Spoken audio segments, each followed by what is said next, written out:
Welcome to the Silicon Learners.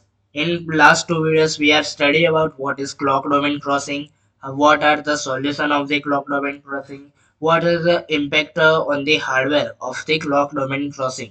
Okay, so in today's video, we are study about the pipeline FSM. What we will learn today. So we will learn pipeline versus non-pipeline concept, how pipeline FSM works. We will cover one interview question and the how to solve that interview question and what is the thinking process to solve it. Okay, so let us start it. So first of all, the question is what is pipeline and what is non-pipeline.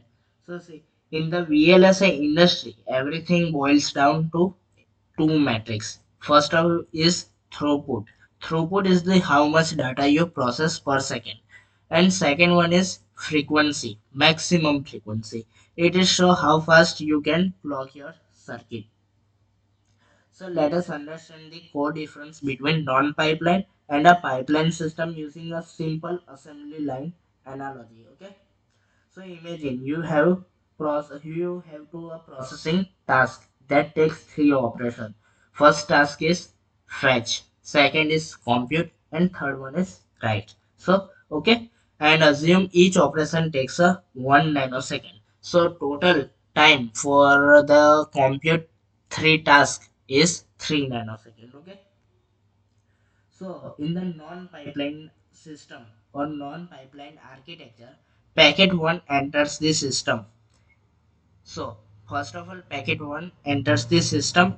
It goes through fetch, then compute, and then write. Okay, for 3 full nanosecond. So, for the one packet enters and comes out, the times taken is 3 nanosecond. So, throughput is the one packet every 3 nanosecond, and latency is the 3 nanosecond per packet. The structure, the structural flow in the non-pipeline system is while packet 1 is in the right state, the hardware for fetch and compute is sitting completely idle. Means the fetch and compute not work. It is the idle state. Okay. This is the massive waste of the silicon area, and that's why we are study about the pipeline system. Okay. So what is the pipeline system? So in the pipeline system, as we denote our task fetch, compute and write. So when one packet goes at fetch and then that one packet go on compute, the second packet comes in at the fetch and now first packet move at the right, then packet C come at the fetch. Okay, so that's how pipeline system works. Means where we see fetch and compute are at idle state in non-pipeline system. Here in pipeline system, fetch and compute are not go at the idle system. So throughput is the one packet per cycle again, but latency is the three cycle. Okay, so that is the difference between pipeline and non-pipeline system. So now we are see what is pipeline FSM versus what is non-pipeline FSM. So first of all, let's see how pipeline FSM works. Okay. So when we have single FSM, so there is idle, fetch, compute, and write. One state machine sequential execution. Now after three stage FSM, we have fetch FSM register. For the compute task, we have another register, and for the write task, we have another output register. Okay, so the tasks are independently controllable.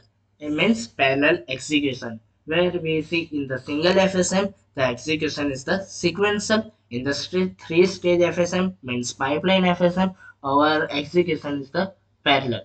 So here I mentioned this stage 1, stage 2, stage 3. In the first stage, the fetch FSM.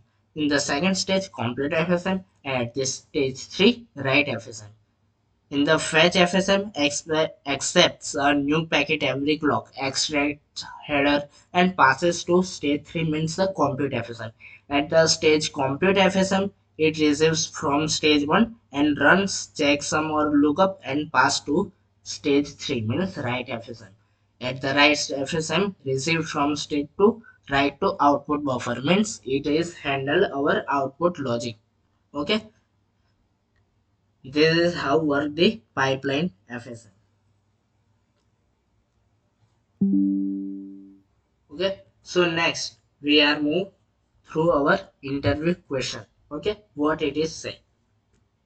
In the interview question, we have to ask your FSM currently takes 3 cycle to process one packet. Make it do one packet per clock. So first of all, we have to study what the interviewer actually wants. So he not want these answers. I mention it. Run clock 3x faster, use a better technology node, add 3 parallel FSMs, make it combinational or etc. But they want to see understanding of throughput versus latency, pipeline architecture thinking, control path pipelining, and trade-off analysis. Means analysis of area versus throughput. Okay. So before we solve the interview question, I have to show you the hardware impacts of the pipeline FSM and non-pipeline FSM. So let's we move our Quartus tool. Let's open project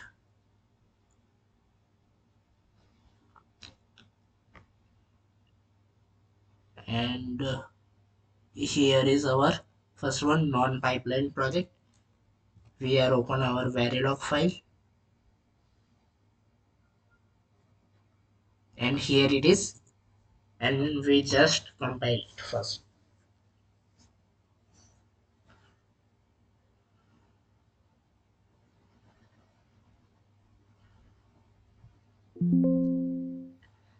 So you can see the logic elements utilizes 10.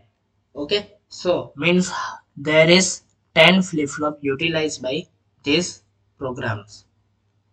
Okay, but you have to observe first timing analyzer.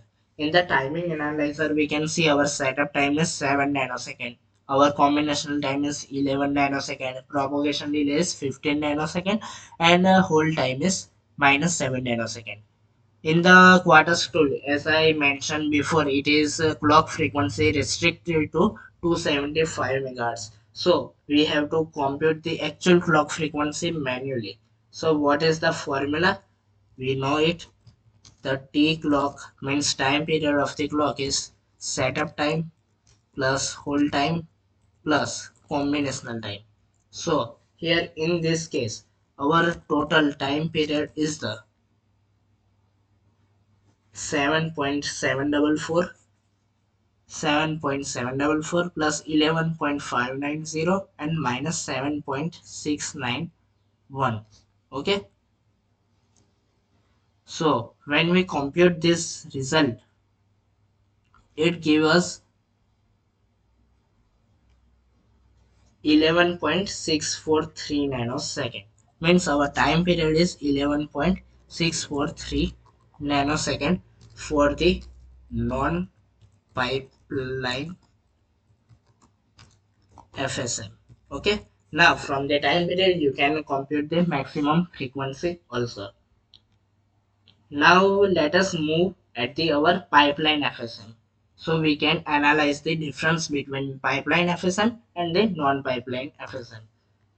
So let us open project file first. Here is the project file. Let's open Verilog file and just compile.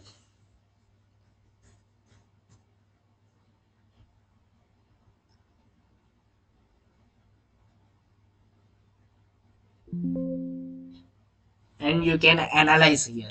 The logic element utilized by pipeline FSM is 12, whereas the logic element utilized by the non-pipeline FSM is the 11. Okay, so let us analyze timing. So you can analyze our setup time is 5 nanosecond, combinational time delay is 10 nanosecond, and the whole time is the minus 4 nanosecond. So if we compute the clock time period, then 5.784 plus 10.121 minus 4.372. Okay, so our clock time period is the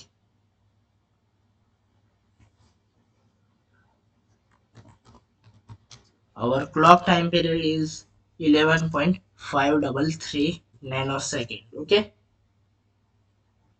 so here in the our case, the time period is changed, but very small change occur in the time period. Okay, so we can say when we move pipeline FSM, the setup time and timing characteristic, the clock time period is the lesser than the non-pipeline FSM. So we can conclude that in the pipeline FSM, in the non-pipeline FSM, there is the setup and hold time constraint are harder than the pipeline FSM. And also we can conclude that non-pipeline FSM is utilize more LUTs or the more logic gates than the pipeline FSM. Okay. So now let us move on our interview question solving approach. Okay, so here I mentioned how to we think and solve this interview question. So first of all we have to discuss the approaches how we can solve it. So the first approach can be we solve this question manually, like the 3 FSM parallelly, and feed a multiplexer, and at the output demultiplexer, and we solve it. The second approach is the transforming the FSM into pure structural pipeline. That it is so data path solution. So here I mention step by step thinking. The step one is the identify the bottleneck. Means the FSM states are sequential or not sequential. Then one packet blocks the FSM for 3 cycle. This is mentioned in the our question. Okay. Now, state 2 is the break into stages. Each FSM state becomes an independent stage with its own controller. Step 3 is the add pipeline register. Register outputs between stages so each stage can accept a new work every cycle. And step 4 is use valid bits. Track which pipeline slot has valid data, propagate like a token. And the result you can see the before throughput with our 3 cycle. When we process with the 3 cycle, the throughput is the 1 packet per 3 cycle, and after our solution it is 1 packet per 1 cycle. The latency is 3 cycle, and after latency is 3 cycle. You have to observe this, the latency remains same in the non-pipeline and pipeline, but there is the throughput change. Means our output uh, ratio is changed. Before the pipeline we get 1 packet per 3 cycle, and after the making it pipeline we get 1 packet per cycle. So there is a major difference between pipeline and non-pipeline. Our clock frequency remain unchanged and area is low. Where the in the non-pipeline the wastage area means we waste silicon area more in the non-pipeline FSI. Where the after means in the pipeline area the area is higher where we utilize less area. Okay, or you can say waste the less area.